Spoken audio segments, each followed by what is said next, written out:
Hello friends, Radhe Radhe. आप सभी का स्वागत है मेरे channel word of home maker में। आई होप आप सभी बहुत अच्छे होंगे।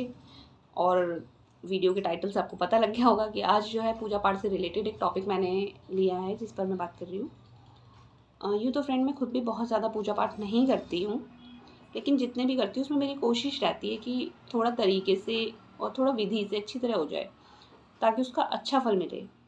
बिल्कुल वैसे ही जैसे हम एग्ज़ाम देने जा रहे हैं, अगर हम आधा आंसर लिखेंगे तो ऑब्वियसली टीचर्स हमें आधे मार्क्स देंगे, और अगर पूरा आंसर लिखा है तो पूरे मार्क्स मिलेंगे। तो वैसे अगर आपने पूजा आधी अधूरी करी है तो उसका फल भी आधा अधूरा मिलेगा, और अगर आपने थोड़ा दिल से करी है, अच्छे से करी है, विधि से करी है, तो उसका थोड़ा अच्छा फल मिलेगा। तो फ्रेंड्स, एक्चुअली ये टॉपिक मैंने इसलिए लिया है क्योंकि मेरी फ्रेंड्स का कुछ डिस्कशन चल रहा था।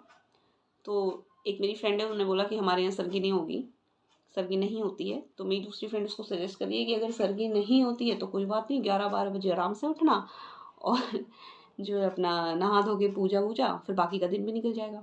और जब मैंने मैसेज पढ़ा तो मैंने उनको रिप्लाई किया कि भाई आधा दिन अगर सोते सोते ही निकाल दिया तो फिर किसी भी पूजा या व्रत का क्या महत्व है। तो मैंने कहा कि सुबह जल्दी उठो, अपना जो भी पूजा वूजा करो, संकल्प करो उस व्रत का। तो उसने कहा हमारे यहाँ संकल्प जैसा कुछ नहीं होता। तो फ्रेंड्स, मैं यही बताना चाहती हूँ वीडियो में कि देखो, किसी भी पूजा को, व्रत को करने की आपकी पारंपरिक जो विधि है आपके एरिया में, आपके गांव में, उस तरीके से आप करते हो बिल्कुल।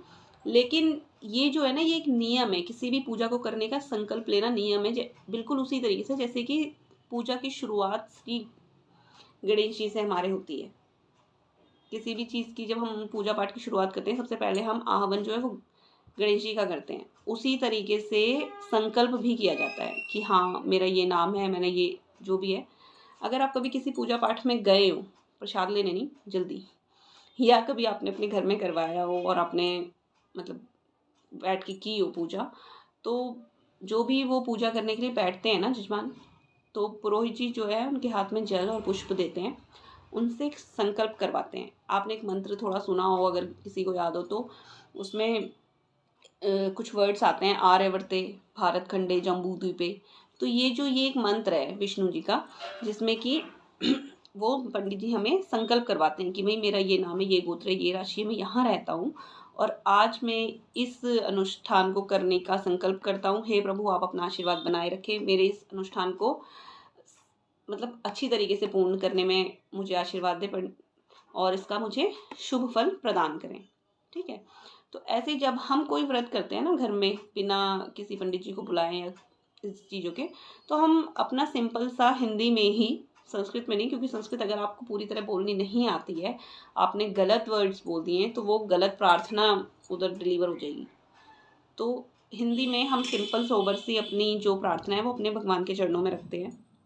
तो उसकी हम शुरुआत कैसे करते हैं कि हम अपने भगवान का, श्री हरि विष्णु का ध्यान करते हैं, इष्ट देव का ध्यान करते हैं, गणपति जी का। और जैसे कल करवा चौथ का फास्ट है तो आप करवा माता का ध्यान करके हाथ में सामग्री रखकर जो है उनसे प्रार्थना कर सकते हो कि हे करवा माता, मेरा ये नाम है, ये गोत्र है, मैं भारत के इस राज्य के इस क्षेत्र में रहती हूँ और आज शरद ऋतु के कार्तिक मास की चतुर्थी तिथि को मैं ये जो करवा चौथ का व्रत है ये कर रही हूँ।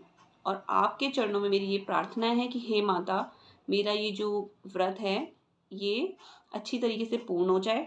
ठीक है, इसका मुझे शुभ फल प्राप्त हो, और ऐसी कामना करती हूँ कि इस व्रत को करने से मेरे पति को अच्छी आयु मिलेगी। ठीक है, लंबी आयु मिलेगी और वो निरोगी रहेंगे, उन्हें किसी भी तरीके की कोई तकलीफ जो है नहीं होगी। ऐसी मैं कामना करती हूँ और आपके चरणों में मेरी ये प्रार्थना है, आप इसे स्वीकार करें। और ये जो संकल्प है ना, ये सुबह सुबह करना होता है व्रत में, 11-12 बजे उठ के नहीं, आधा दिन निकालने के बाद। उसके बाद जो भी आपकी सामग्री आपके हाथ में होगी, ये आपने अपने मंदिर में भगवान के समक्ष चौकी पे रख देनी है। ठीक है। अब रखने के बाद जब पूरे दिन का व्रत आपने कर लिया, शाम को आपने चंद्रदेव की पूजा कर ली, पतिदेव की पूजा कर ली, उसके बाद आप नीचे छत पे या जहाँ भी है मंदिर के आगे आए। ठीक है, मंदिर में आपने भगवान से प्रार्थना करी कि हे प्रभु, मेरा जो व्रत है यह पूर्ण हो गया है। ठीक है, उसके बाद आपने कोई भी सामान कहीं से हिलाना नहीं है। अगर आपने चौकी माता की कहीं और लगाई है तो वो भी आपने नहीं हिलानी। वो सब कुछ जो है आप अगले दिन उठाएंगे। तो अगले दिन ही ये जो सामग्री आप उठा के विसर्जित कर सकते हैं। अगर आपके आसपास विसर्जन जैसा कुछ नहीं है तो आप ये सामग्री किसी फूल वाले पौधे में, गमले में डाल सकते हैं। ठीक है। अब इसको करने की विधि क्या होती है कि हम सबसे पहले थोड़े से अक्षत जो है वो अपने हाथ में लेते हैं इस तरीके से। अगर तो आपके साथ घर में कोई और है तो आप दोनों हाथ ऐसे रख लें। अगर घर में साथ में कोई नहीं है तो आप अपना दुपट्टा या अपनी साड़ी का जो है आंचल इस तरीके से पकड़ लें, क्योंकि ये जो है ये द्वार हो जाता है, दो चीज़ें हो जाती है सिंगल डे में। उसके बाद आपने इसमें ये सिक्का रख लेना है, एक फूल, कोई सा भी फूल चलेगा, और इसमें 3 बार इस तरीके से जल डालना है। ठीक है। और अपने हाथ के ऊपर हाथ रख के आंखें बंद करके भगवान का ध्यान करना है, अपना नाम बताना है, अपना गोत्र बताना है, आप कौन से देश के, कौन से राज्य के, कौन से क्षेत्र से हो ये बताना है। उसके बाद आपने बताना है कि ये ऋतु है, ये मास है, मास मतलब महीना, आप अक्टूबर भी बोल सकते हो लेकिन ये कार्तिक मास है। ठीक है। और उसके बाद इसकी कौन सी तिथि है, तो कल चतुर्थी तिथि है तो आप चतुर्थी तिथि का बोले। उसके बाद ठीक है ना, उसके बाद आप ये सब बोलने के बाद कि हे प्रभु, मेरी ऐसी आपसे मतलब कि प्रार्थना है कि मेरा व्रत अच्छे से हो, ये हो, वो हो, जो भी आपकी उनसे बात है वो कर लेनी है। उसके बाद इसको पूरी तरीके से ऐसे आप चौकी पर या जो भी आपने मंदिर में इस तरीके से उनके समक्ष रख देना है। ठीक है। ये उसके बाद आपने हाथ जोड़ लेने, तो ये आपका संकल्प पूरा हो जाता है इस तरीके से। क्योंकि अगर आप बिना संकल्प के करोगे तो उसका फल आपको मिलेगा नहीं, जैसा कि मैंने बताया वो फल जो है इंद्रदेव के खाते में जाके जुड़ जाएगा। और अगर मतलब मैं ये समझती हूँ कि इतना काफ़ी है हमें जर्नली करने के लिए, क्योंकि गृहस्थ आश्रम में भगवान ने वैसे हमें बहुत छूट दी है, वो हमारी गलतियों को जल्दी से माफ़ कर लेते हैं। शाम को जब ये सारी चीज़ें अगले दिन जब आप उठाएं या शाम को आपका व्रत पूर्ण हो जाता है तो भगवान से क्षमा प्रार्थना जरूर करें कि हे प्रभु, हमने अपनी तरफ से कोशिश करी है, अगर कोई गलती रह गई है माता रानी, अगर कोई हमसे कमी रह गई है तो उसके लिए मुझे क्षमा करें। मैं जितना जानता था मैंने अपनी तरफ से पूरी कोशिश इस व्रत को करने की करी है। ठीक है।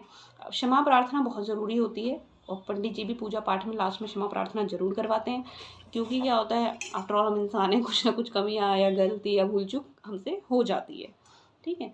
तो फ्रेंड्स, ये मेरा वीडियो जो है, अगर इसमें मेरी कोई कमी रह गई हो तो प्लीज़ मुझे कमेंट बॉक्स में बताइएगा। और मैंने अपनी तरफ से कोशिश करी कि जितना मुझे पता था मैं आपको बता दूँ। ठीक है। तो फ्रेंड्स, मिलते हैं नेक्स्ट वीडियो में, तब तक के लिए टाटा, bye bye and take care.